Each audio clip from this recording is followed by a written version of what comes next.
Welcome to our weekly show focusing on the key macro trends affecting FX and the broader markets. Now, please remember that none of this is investment advice.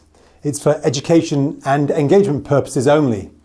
And when investing, please understand your own risk tolerances, time horizon, and your investment objectives, and then invest accordingly. And this week we'll also have Q&A based on the questions submitted by you, the viewers. But before that, we'll be taking a look at one indicator that investors should always keep an eye on. And that's the index of bond volatility that many of you may know as the MOVE index. It's a bit like the VIX but for fixed income. And we follow it because rising bond volatility is one of the key triggers for policy intervention. In fact, it was a spike in bond volatility rather than weakness in the equity markets that focused minds during the COVID crisis.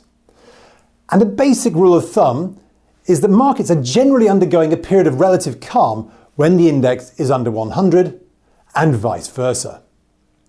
And currently, it is the case that the index is below the 100 level, although the index is approaching 100 once again.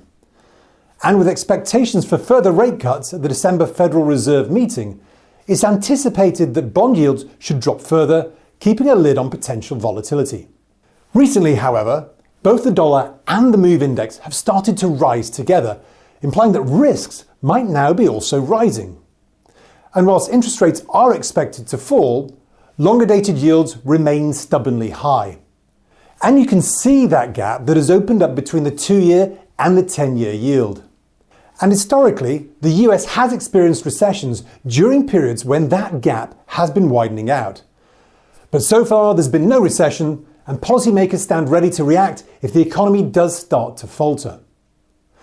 But what if the market issues are beyond the control of the US? You see, Japanese yields have squeezed to another 10-year high after the announcement of their $110 billion support package. And the dollar has strengthened against the yen.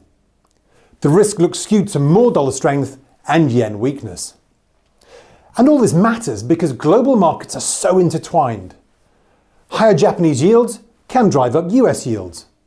Volatility in the yen can impact capital flow from Japan that's supported so many global markets over the years.